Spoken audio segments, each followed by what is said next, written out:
Hello everyone. MP police constable 2020 के लिए maths का ये है पार्ट 4 और 19 अगस्त की शिफ्ट 2 के कुछ क्वेश्चंस इसके प्रीवियस वीडियो में सॉल्व कर लिए थे, उसके आगे के इसमें सॉल्व कर रहे हैं। 25th क्वेश्चन है, 24 तक इसके पहले वाले में सॉल्व कर लिए थे। अ ग्रोसर बाइज 5 एग्स फॉर ₹4। एक ग्रोसर खरीदता है 5 एग्स 4 रुपीज़ में और बेच देता है 4 को 5 रुपीज़ की रेट पर बेच देता है। तो गेन या लॉस, प्रॉफिट परसेंट या लॉस परसेंट निकालना है। 5 को खरीदता है 4 रुपए में, तो हम एक की कीमत निकाल लेते हैं। 5 एग की कीमत है 4 रुपए, तो एक एग की कितनी हो जाएगी, यहाँ पर 1 लाना है तो डिवाइड कर दो इसको 4/5, तो एक एग की कीमत आ गई 4/5। ये वो खरीद रहा है, ये कॉस्ट प्राइस के लिए हम देख रहे हैं। अब बेचने के लिए, सेलिंग प्राइस के लिए क्या थी, वो 5 रुपए में 4 बेच देता है। 4 एग को 5 रुपीज़ में सेल करता है, बेच देता है, तो एक एग की कीमत कितनी हो जाएगी, यहाँ पर 1 लाना है तो इसको डिवाइड कर दो। 1 एग की कॉस्ट कितनी हो जाएगी, 5/4 रुपीज़। ये हो गई सेलिंग प्राइस। अब इन दोनों का डिफरेंस हमें लेना है।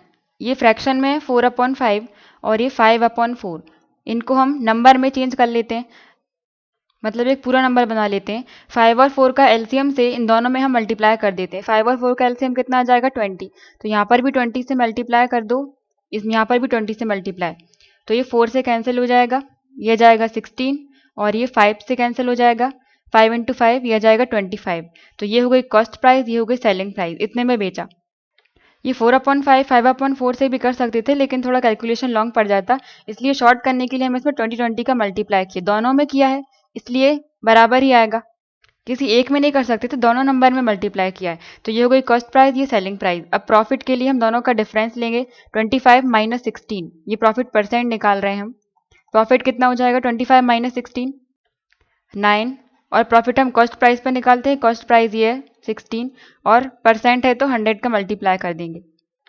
ये 4 से कैंसिल करेंगे 4 बार, और ये 25 बार कैंसिल हो जाएगा 100। 25 इंटू 9 5, और ये 22, और डिवाइड में ये 4 चल रहा है।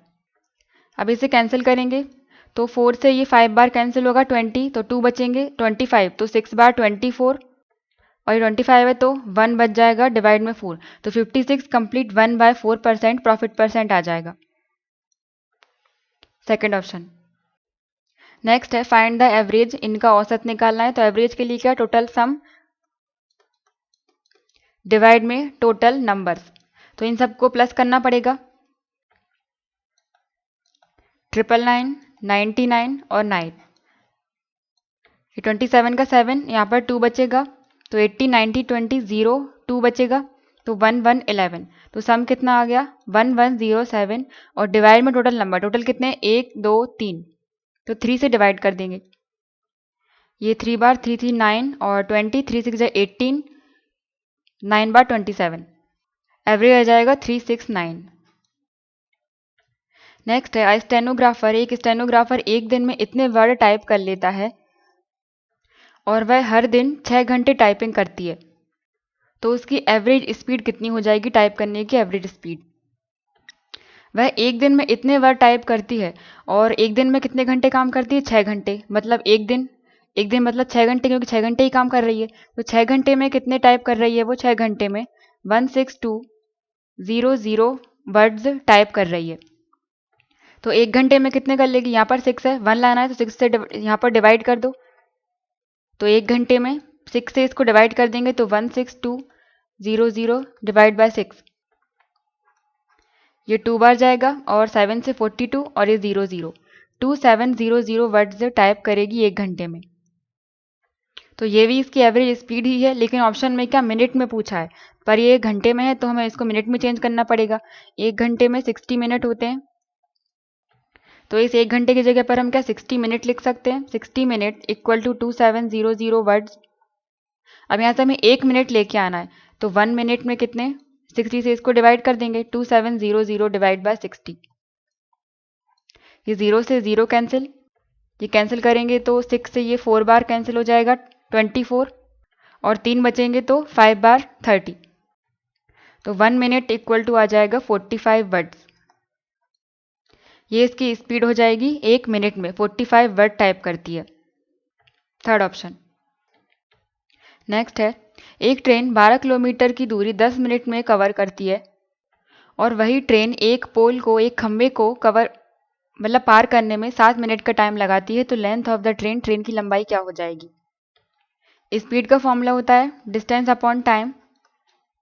तो सबसे पहले हम ट्रेन की स्पीड निकालेंगे। ट्रेन की स्पीड का डिस्टेंस कितना है? 12 किलोमीटर और टाइम है 10 मिनट। अब किलोमीटर है तो किलोमीटर के साथ आवर आता है, तो इस मिनट को हमें घंटे में चेंज करना पड़ेगा।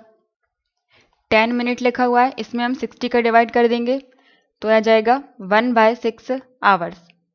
तो इस 1/6 आवर्स का यहाँ पर डिवाइड करेंगे 1/6, तो ये एक पार्ट है और ये 12 था, मतलब दो फ्रैक्शन हो गए। तो 12, ये नीचे 1 हम मान सकते हैं, 12/1 इंटू ये नीचे वाला पार्ट ऊपर जाएगा तो पलट जाएगा, 1/6 है तो 6/1 में चेंज हो जाएगा ये। तो 12 इंटू 6 72 और 1 मतलब नहीं लिख रहे हैं तो उसको सेम ही रहेगा, वो 72। ये आ गई किलोमीटर पर आवर में इसकी स्पीड ट्रेन की। अब वही ट्रेन एक पोल को पार करने में, एक खंबे को पार करने में 7 मिनट का टाइम लगाती है। तो इस फॉर्मूले में फिर से हम वैल्यूज रखेंगे। स्पीड कितनी है ट्रेन की? 72 किलोमीटर पर आवर है, इक्वल टू डिस्टेंस की जगह पर हम ट्रेन की लेंथ ले लेते हैं। तो ट्रेन की लेंथ, देखो ट्रेन वाले केस में डिस्टेंस की जगह पर हम दो चीज़ें लेते हैं, एक तो ट्रेन की लेंथ और वो जिस चीज़ को क्रॉस कर रही है उसकी लंबाई।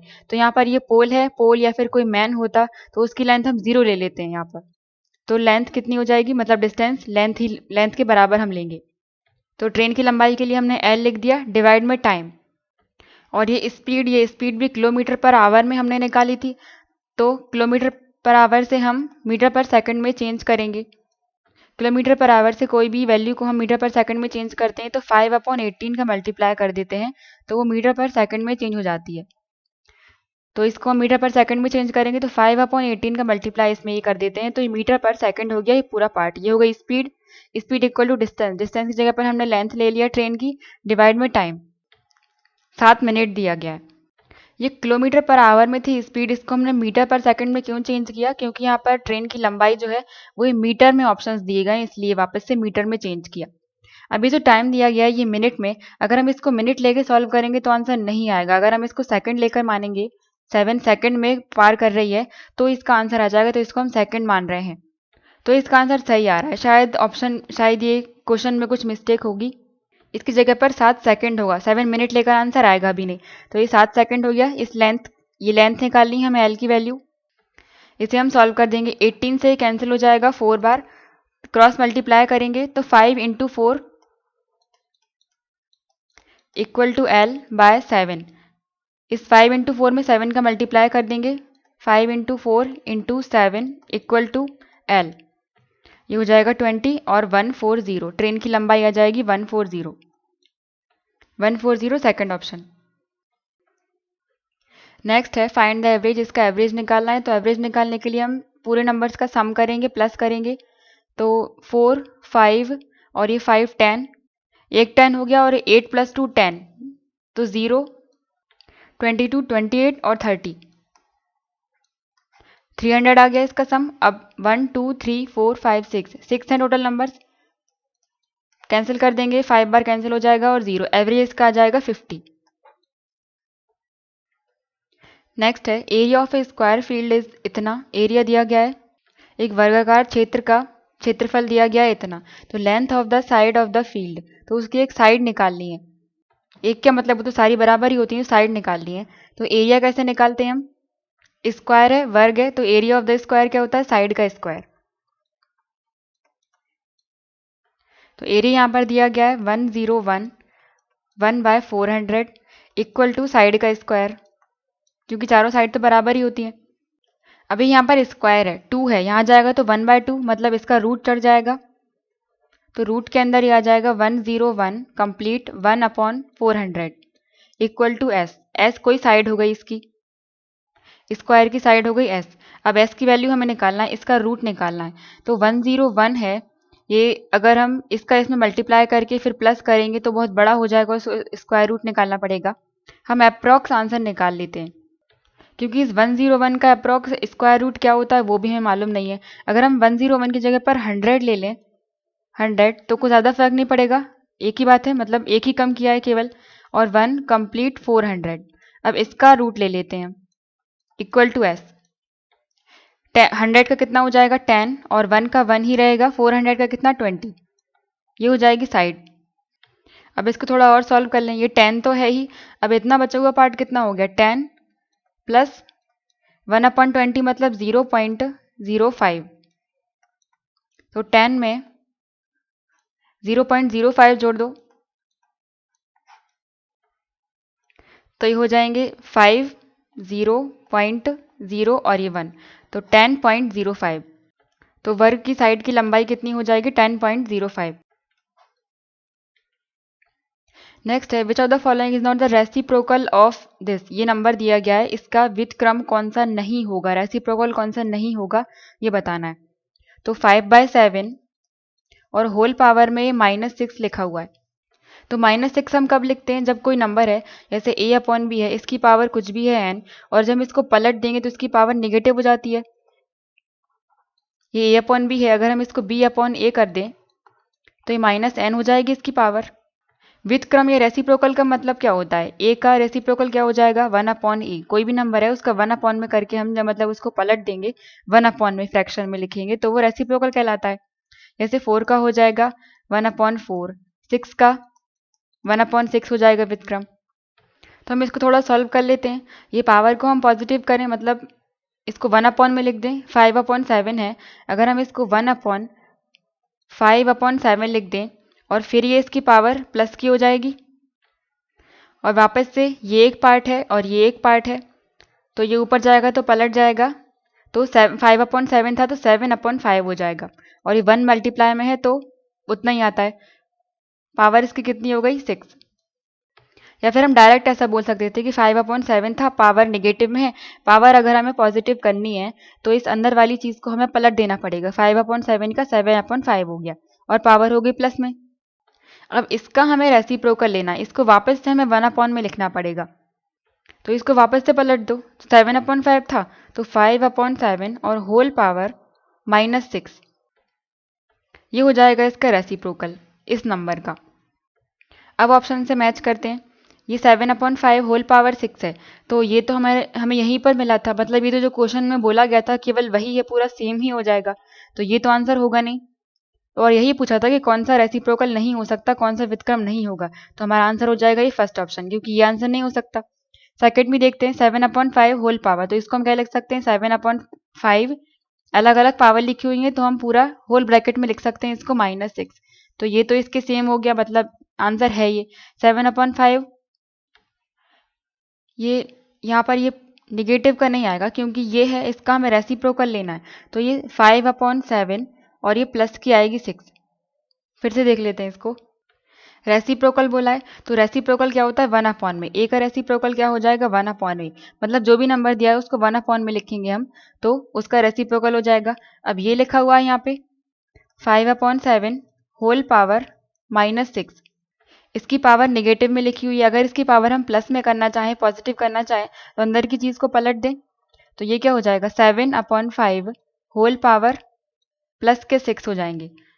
तो ये तो क्वेश्चन ही है, जो क्वेश्चन में बोला गया है वही बात है। अब इसका रेसिप्रोकल लेना है तो 7/5 को हम क्या लिख सकते हैं, ये होल पावर लिखी हुई है तो 7 की पावर 6 अलग अलग करें अगर पावर को हम, तो 5 की पावर 6 इस तरह से लिख सकते हैं। एक ही बात हो गई, ये क्वेश्चन का पार्ट ही चल रहा है, अभी हमने रेसिप्रोकल नहीं किया है, ये क्वेश्चन का पार्ट ही है।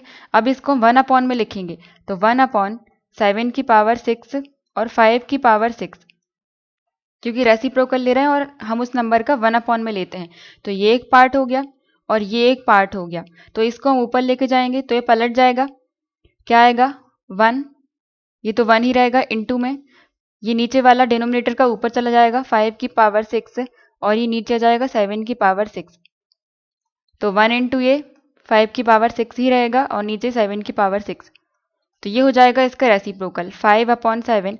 ये अलग अलग पावर लगी हुई हैं, हम ब्रैकेट में लगाकर पूरे पे लगा देंगे 6, तो ये इसका रेसिप्रोकल हो गया 5/7 फिर होल पावर 6। अब ऑप्शन से हमें देखना है कि कौन सा रेसिप्रोकल नहीं हो सकता है, कौन सा व्युत्क्रम नहीं हो सकता है इसका। एक तो ये हो ही सकता है, तो ये तो है ही फोर्थ ऑप्शन, तो ये तो सेम है, तो ये आंसर नहीं होगा क्योंकि हमें नॉट वाला देखना है। उसके बाद फर्स्ट ऑप्शन अगर हम देखें तो फर्स्ट ऑप्शन तो बिल्कुल जो क्वेश्चन में बोला गया था ये सेम ही हो रहा है, क्योंकि हमने इसको थोड़ा चेंज करके यही लिखा था, तो ये आंसर नहीं होगा, ये रेसिप्रोकल नहीं होगा। उसके बाद सेकंड ऑप्शन देखिए 7/5 लिखा हुआ है, तो इसको हम क्या लिख सकते हैं 7/5 और अलग अलग पावर लगी हुई है ब्रैकेट के ऊपर, पूरे के ऊपर पावर लगा देते हैं -6। अब ये वाला ऑप्शन और ये वाला ऑप्शन तो सेम ही हो गया। अब अगर हम इसकी पावर को पॉजिटिव करना चाहें तो 7/5 को क्या लिख दें 5/7, तो पावर प्लस में हो जाएगी 6, और ये तो जो आंसर हमने निकाला था उसके सेम ही हो गया, मतलब ये भी आंसर हो जाएगा, ये भी आंसर हो जाएगा, और ये फर्स्ट वाला ऑप्शन आंसर नहीं होगा, रेसिप्रोकल नहीं होगा, तो यही आंसर हो जाएगा फर्स्ट ऑप्शन, क्योंकि जो व्युत्क्रम नहीं है वही बताना है, तो ये पहला वाला नहीं है। ठीक, नेक्स्ट है find the value of x. X की वैल्यू निकालनी है यहाँ से, तो हम इसमें क्रॉस मल्टीप्लाई कर देते हैं x प्लस बी का a प्लस बी में। सबसे पहले x का करेंगे a प्लस बी में, तो x इंटू ए क्या हो जाएगा ax plus x into B B X, plus b का मल्टीप्लाई a में करेंगे तो ए बी या बी ए एक ही बात है, प्लस b का इंटू बी में तो बी स्क्वायर। अब इक्वल टू, तो अब इसका इसमें करेंगे तो a का मल्टीप्लाई x माइनस बी में कितना हो जाएगा ax, फिर a का माइनस बी में तो माइनस ए बी। अब इस माइनस बी का x में तो माइनस का साइन लगा हुआ है, तो माइनस के बी एक्स आ जाएंगे, और minus B into minus B, minus minus plus हो जाएंगे, और b into B square, B square. अब ये इक्वल में लिखे हुए हैं, जो सेम सेम होंगे वो कैंसिल हो जाएंगे। ये बी स्क्वायर लिखा हुआ है, बी स्क्वायर से बी स्क्वायर कैंसिल। अब एक्स एक्स का पार्ट हम एक तरफ कर लेते हैं, ये ए एक्स है, ये ए एक्स भी सेम है, ए एक्स से ए एक्स कैंसिल हो जाएगा। अब यहाँ क्या बचा बी एक्स, और यहाँ पर ये बी एक्स, इस बी एक्स को हम इस साइड लेके आएंगे तो प्लस का हो जाएगा, तो बी एक्स डायरेक्ट लिख देते हैं, ये एक बी एक्स और दो बी एक्स, तो कितने हो जाएंगे 2bx इक्वल टू, यहाँ पर क्या बचा माइनस का ए बी, और यहाँ पर ये ए बी है तो ये प्लस का है, इस साइड लेके जाएंगे तो माइनस का हो जाएगा, तो माइनस का ए बी और एक और माइनस का ए बी, तो कितने ए बी 2ab हो जाएंगे, लेकिन माइनस के। अब यहाँ से हम कैंसिल कर देते हैं, 2 से 2 कैंसिल, b से b कैंसिल हो जाएगा, यहाँ बचा केवल x, और यहाँ पर बचा माइनस और इनटू में a, मतलब माइनस a, x की वैल्यू आ गई -a। नेक्स्ट है A B C D. A B और सी डी दो पैरेलल लाइन्स हैं, समांतर रेखाएं, समानांतर रेखाएं हैं। पी क्यू और A B, P Q A B को ई पर काटती है और सी डी को एफ पर।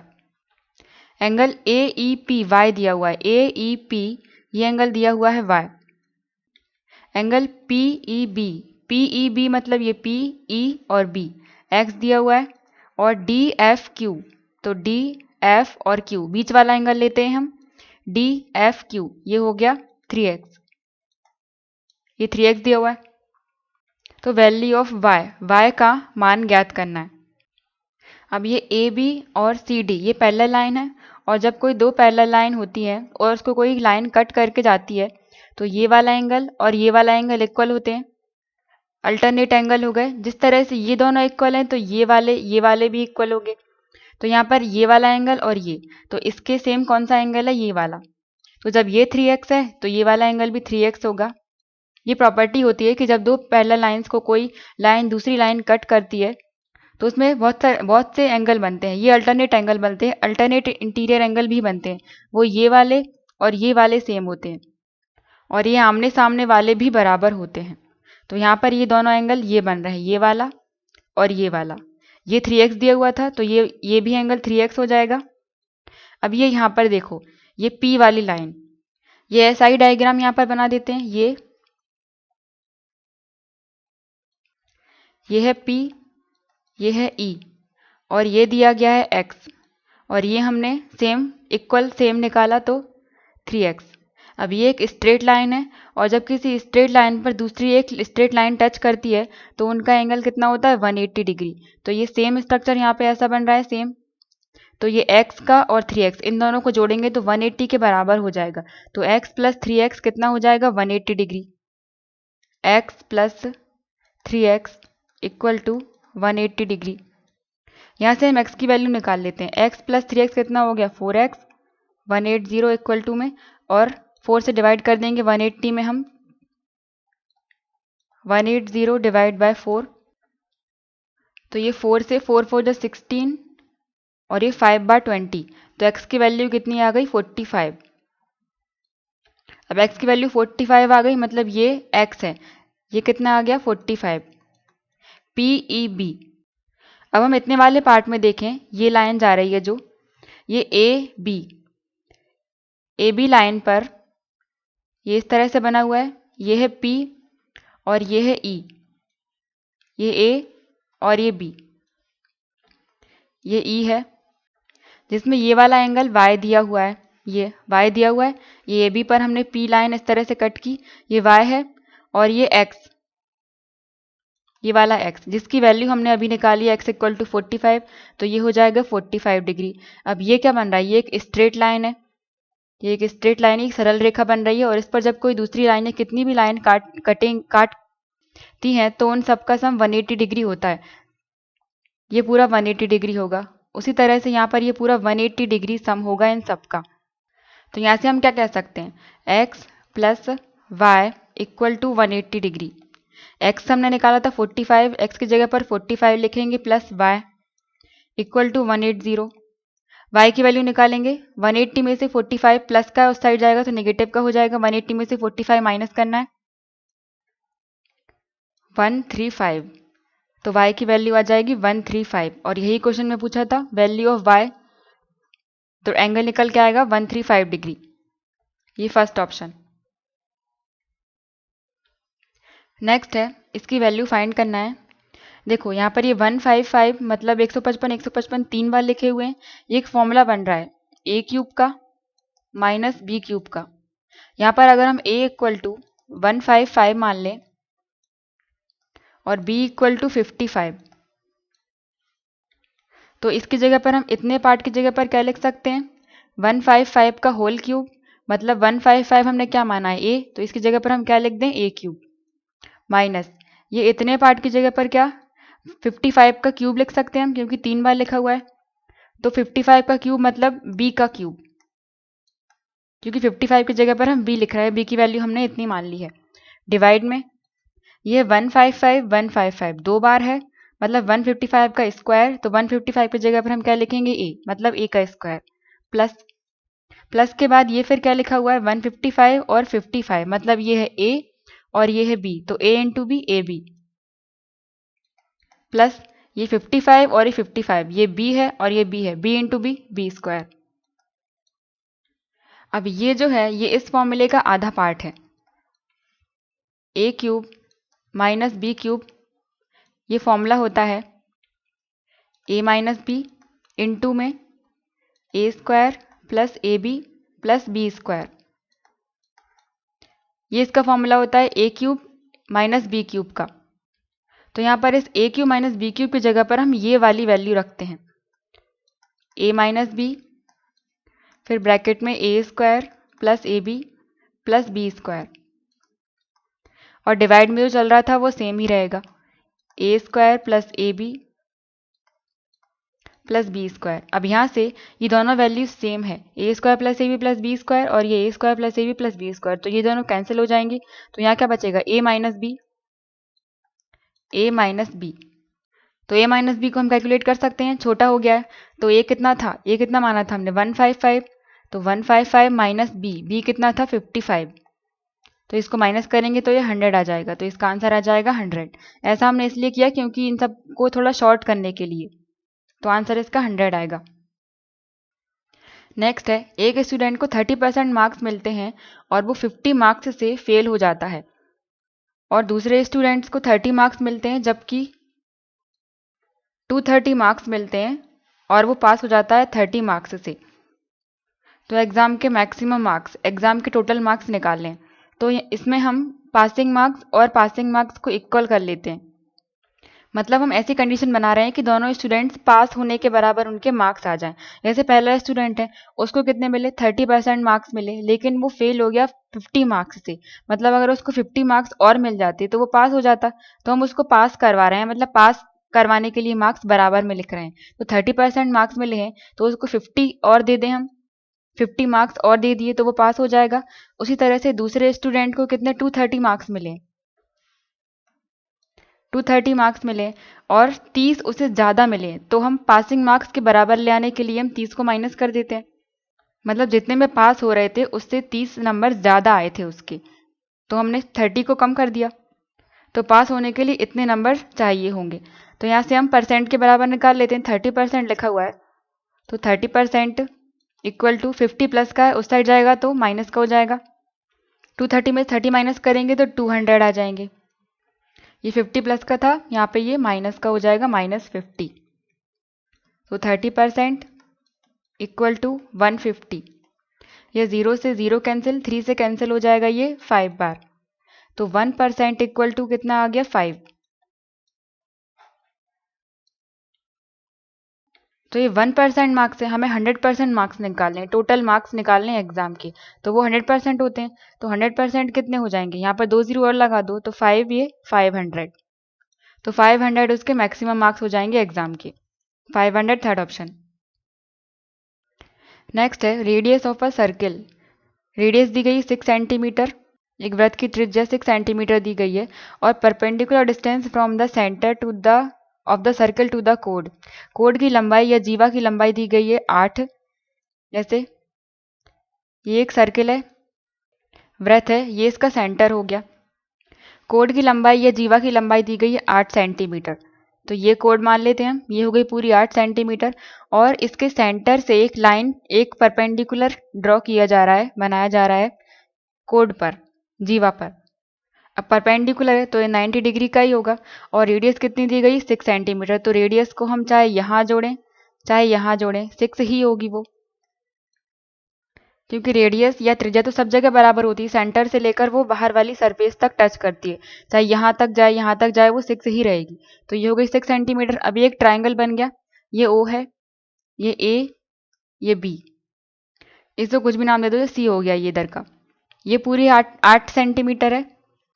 तो सर्किल में या वृत्त में ये एक प्रॉपर्टी होती है, एक रूल होता है कि कोड पर या जीवा पर सेंटर से जो भी परपेंडिकुलर खींचा जाता है, जो 90 डिग्री का बनाया जाता है परपेंडिकुलर, वो इस कोड को, इस जीवा को 2 बराबर हिस्सों में बांट देता है। तो ये 8 था तो ये 2 बराबर हिस्सों में बांट देगा।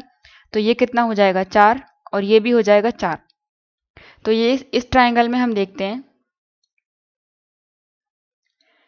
ये साइड हो जाएगी 6, ये ओ है, ये ए और ये सी था, तो ये हो जाएगा 4। ये हमने डिवाइड किया। अब ये हमें निकालना है, ये वाली साइड निकालनी है, क्योंकि यही तो पूछा है, सेंटर से लेके कोड तक की लंबाई पूछी है। तो इस ट्राइंगल में हम 90 डिग्री बन रहा है, पाइथागोरस थ्योरम लगा देंगे। हाइपोटेनियस का स्क्वायर इक्वल टू परपेंडिकुलर का स्क्वायर प्लस बेस का स्क्वायर। हाइपोटेनियस कितना है 36 इक्वल टू परपेंडिकुलर तो हमें निकालना है, इसकी जगह पर पी स्क्वायर प्लस बेस है 4, तो इसका स्क्वायर हो जाएगा 16। ये प्लस का है, यहाँ लेके आएंगे 36 में 16 माइनस कर देंगे तो 0 और 20। तो पी स्क्वायर की वैल्यू कितनी आ गई, पी स्क्वायर बराबर 20 और पी इक्वल टू इसका हम रूट ले लेंगे 20 का। ये भी आंसर ही है क्योंकि पी की वैल्यू कितनी आ गई √20 और यही लंबाई पूछी गई थी, सेंटर से लेके कॉर्ड या जीवा तक की दूरी पूछी गई थी √20। लेकिन √20 जैसा कोई आंसर नहीं, ऑप्शन नहीं मिल रहा है, तो इसको हम और सॉल्व कर लेते हैं, इसके फैक्टर निकाल लेते हैं। 4 × 5 होता है तो 4 को हम 2 × 2 तोड़ दें और फिर 5 और, तो ये एक ही बात हो गई 20 ही है ये। तो स्क्वायर रूट से बाहर निकालने के लिए 2 2 की पेयर बनाते हैं हम, तो ये 2 बाहर निकल के आ जाएगा और अंदर क्या बचेगा 5। तो 2√5 आंसर ऑप्शन में मैच हो रहा है, ये सेकंड ऑप्शन। नेक्स्ट है length of the longest code of a circle. सबसे लंबी जीवा की लंबाई बतानी है। तो किसी भी सर्किल की सबसे लंबी जीवा कौन सी होती है, जो उसके सेंटर से पास होकर जा रही होती है, और सेंटर से पास होकर क्या जाता है डायमीटर, उसका व्यास। वृत्त में सबसे लंबी कॉर्ड या सबसे लंबी जीवा उसका व्यास ही होता है, उसका डायमीटर होता है। तो यहाँ पर रेडियस दी गई 10 सेंटीमीटर, तो इसका डायमीटर हमें निकालना है। डायमीटर कितना होता है 2r, 2 का मल्टीप्लाई कर दो, 2 × 10 20। 20 इसका व्यास आ जाएगा और ये इसकी सबसे लंबी जीवा। नेक्स्ट है the probability that it will rain today. Rain होने की प्रायिकता कितनी है? इतनी। तो रेन ना होने की प्रायिकता कितनी हो जाएगी? तो टोटल कितनी होती है? 1। तो बारिश होने की प्रायिकता कितनी है? प्रोबेबिलिटी कितनी है? 0.55। तो ना होने की कितनी हो जाएगी? 1 में से इसको माइनस कर दो तो यह आ जाएगा 0.45 आ जाएगा। तो ये हो जाएगी आज बारिश ना होने की प्रायिकता। तो 0 पॉइंट, ये पॉइंट में ऑप्शन नहीं है तो इसको और सॉल्व कर लेंगे। 45 है तो 2 नंबर के बाद पॉइंट है तो डिवाइड में हम 2 जीरो लगा देंगे मतलब 100। इसको सॉल्व कर लेंगे। 5 से 9 बार कैंसिल होगा और ये 20 बार कैंसिल होगा तो 9/20। ये ऑप्शन में मैच भी हो रहा है तो 9/20 इसका आंसर हो जाएगा। नेक्स्ट है इतने मीटर लंबे और इतने चौड़े और इतने गहरे एक घनाभ को, एक क्यूबॉइड को खोदना है तो उसको खोदने का लेबर चार्ज क्या हो जाएगा या श्रम शुल्क कितना हो जाएगा? अगर 1 मीटर की रेट कितनी दी गई? 1 मीटर स्क्वायर की रेट दी गई 25। तो क्यूबॉइड खोदना है या घनाभ को खोदना है तो उसका हम वॉल्यूम लेंगे, उसका आयतन। तो वॉल्यूम क्या हो जाता है घनाभ का? लेंथ, ब्रेड्थ और हाइट। तो इसमें हम लेंथ की जगह पर रखेंगे 8, ब्रेड्थ हो जाएगी 6 और गहरा कितना खोदना है? 3। तो इतना हमें खोदना है और रेट कितनी दी गई? 25। तो 25 का हम यहीं पर मल्टीप्लाई कर देते हैं तो लेबर चार्ज साथ में आ जाएगा 8 × 6 48। इसको कैलकुलेट करेंगे तो आ जाएगा 3600। इतना चार्ज आ जाएगा। 4th option. नेक्स्ट है एरिया ऑफ द सर्किल निकालना है और वो सर्किल क्या स्क्वायर के अंदर है और इस स्क्वायर का एरिया इतना दिया गया है। ये स्क्वायर है, इसके अंदर सर्किल बना हुआ है। स्क्वायर का एरिया दिया गया है। वर्ग का क्षेत्रफल क्या होता है? ये area of square. Side square तो एरिया दिया गया है 288 इक्वल टू साइड का स्क्वायर। हम एक साइड निकाल रहे हैं इसकी तो ये 2 है, 1/2 हो जाएगा यहाँ पर। तो 288 का रूट हो जाएगा s। ये रूट से बाहर निकालेंगे तो निकल के आएगा 12√2। ये हो जाएगी साइड स्क्वायर की। अब हमें सर्किल का एरिया निकालना है तो उसके लिए क्या हमें रेडियस मालूम होनी चाहिए। रेडियस क्या होती है? इतनी, आधी। और ये पूरी मिला दें तो एक डायमीटर हो जाता है, मतलब व्यास है। तो ये पूरा क्या है? ये इस स्क्वायर की, इस वर्ग की साइड ही तो है। तो अगर हम इस साइड का आधा कर दें तो उसकी रेडियस मिल जाएगी हमें। तो इसका आधा कितना हो जाएगा? डिवाइड बाय 2 मतलब 6√2। तो रेडियस आ गई 6√2।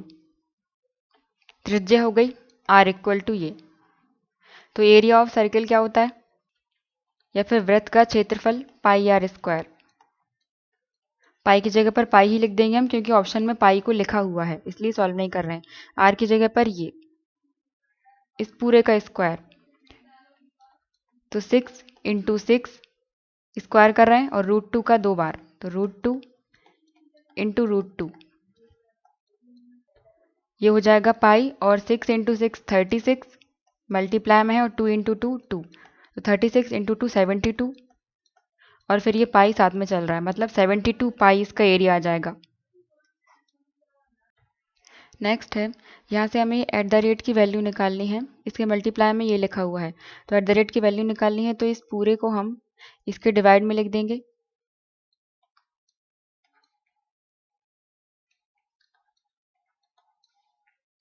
तो x³ माइनस +6 डिवाइड में x - 3। इसको हमें डिवाइड करना है तो डिवाइड कैसे करेंगे? +x + 6 x - 3 से डिवाइड करना है। तो इसमें हमें ये देखना पड़ेगा कि x में हम किस चीज़ का मल्टीप्लाई करें कि हमें x² मिल जाए। तो हम x² से डिवाइड करेंगे x का तो x कैंसिल, बचेगा केवल x। तो हम इसमें x का मल्टीप्लाई कर देंगे तो x × x² फिर x का करेंगे -3 में तो -3x। ये क्यूब चल रहा है यहाँ पे, x³ है, ये 3 है पावर। तो हम 3 से डिवाइड करेंगे x का, तो x से x कैंसिल, यहाँ पर ये एक्स स्क्वायर आ जाएगा। तो यहाँ पर ये फिर से एक्स स्क्वायर, ठीक है, क्योंकि एक्स स्क्वायर यहाँ पर आएगा। तो एक्स स्क्वायर का मल्टीप्लाई एक्स में, तो एक्स क्यूब आ जाएगा। फिर इस -3 का एक्स स्क्वायर में, तो -3 एक्स स्क्वायर। फिर हम माइनस करेंगे, तो ये माइनस ये कैंसिल हो जाएगा, ये माइनस का था तो ये प्लस का हो जाएगा। तो माइनस और ये प्लस, माइनस का 1 बचेगा और एक्स स्क्वायर। फिर ये बाकी बचा हुआ पूरा सेम। अब ये माइनस एक्स स्क्वायर है, 1 का कोई मतलब नहीं है, मतलब माइनस एक्स स्क्वायर है। तो माइनस एक्स स्क्वायर डिवाइड करेंगे हम इस एक्स से, तो कट के कितना बचेगा, माइनस का एक्स। तो हम इसमें माइनस एक्स का मल्टीप्लाई कर देंगे, तो इस पूरे का मल्टीप्लाई करेंगे हम इस माइनस एक्स में। तो x इंटू माइनस एक्स कितना होगा, माइनस एक्स स्क्वायर। फिर -3 का माइनस एक्स में, तो हो जाएगा प्लस का 3x। फिर इसको माइनस करेंगे, तो ये माइनस का था ये प्लस का हो जाएगा और ये माइनस का हो जाएगा, तो ये कैंसिल। तो 1 - 2 कितना हो जाएंगे, माइनस के 2x, और ये +6 बचा था तो ये +6। अब यहाँ से हम ये पार्ट है, तो -2x का डिवाइड करेंगे x से, तो x से x कैंसिल, बचा -2। तो यहाँ पर हम -2 लिखेंगे। तो इस पूरे x -3 का मल्टीप्लाई करेंगे हम -2 में, तो x इंटू -2 -2x, और -3 इंटू -2 मतलब +6। फिर इसका माइनस करेंगे तो ये प्लस का हो जाएगा, ये माइनस का हो जाएगा, तो ये कैंसिल, ये 0। तो इसका आंसर कितना आ जाएगा, x square minus x minus 2। Divide करने पर इतना रिजल्ट आएगा। नेक्स्ट है इसका क्यूब रूट लेना है, घनमूल लेना है इस पूरे का। तो हम अलग अलग ले लेते हैं। माइनस, तो माइनस का एक आगे माइनस में पहले लगा देते हैं। 27 का कितना होता है 3, और ये 2744 14 का क्यूब होता है, तो 14 मल्टीप्लाई करेंगे तो माइनस के 42 आंसर आ जाएगा। नेक्स्ट है प्रेजेंट पॉपुलेशन। एक गांव की प्रेजेंट पॉपुलेशन वर्तमान जनसंख्या इतनी दी गई है, अगर वो 5% के रेट से बढ़ती है तो 2 साल के बाद कितनी जनसंख्या कितनी पॉपुलेशन हो जाएगी। तो इस क्वेश्चन को हम बिल्कुल as it is compound interest जैसे निकालते हैं वैसे ही इसका आंसर निकल आएगा, क्योंकि इसको मान लो ये प्रिंसिपल है, मूलधन है, और ये रेट हो जाएगी और टाइम है 2 ईयर्स। तो 2 ईयर्स के केस में हम कंपाउंड इंटरेस्ट कैसे निकालते हैं, 2:1 हम यूज़ करते हैं। तो 2:1। अब 5% रेट हम लगाते थे प्रिंसिपल पर। 5% रेट मतलब 5/100, 0 से 0 2 कैंसिल हो जाएंगे, 1400 आएगा, तो इसको हम यहाँ लिखेंगे। उसके बाद रेशो, उसके बाद इस पर 5 फिर से 5% रेट लगाएंगे, तो 1400 पर 5% रेट मतलब 5/100, 2 0 से 2 0, तो ये 14 × 5 70। फिर नीचे की तरफ मल्टीप्लाई करते हैं, ये हो जाएगा 2800 और 70। इन दोनों को प्लस कर देंगे तो टोटल कंपाउंड इंटरेस्ट निकल के आता था, तो इन दोनों को प्लस करेंगे तो कितना आ जाएगा 2870। ये आ गया कंपाउंड इंटरेस्ट। तो हमें क्या बाद की पॉपुलेशन निकालनी है, मतलब बाद का अमाउंट पूछा हुआ है एक तरह से, बाद में पॉपुलेशन कितनी बढ़ जाएगी। तो इसमें हम प्रिंसिपल और जोड़ देंगे, मतलब जितनी पॉपुलेशन पहले थी उसको और जोड़ देंगे।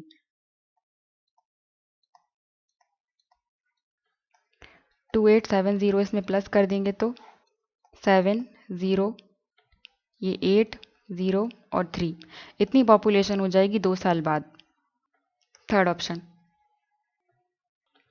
तो ये था लास्ट क्वेश्चन 19 अगस्त 2017 के शिफ्ट 2 का।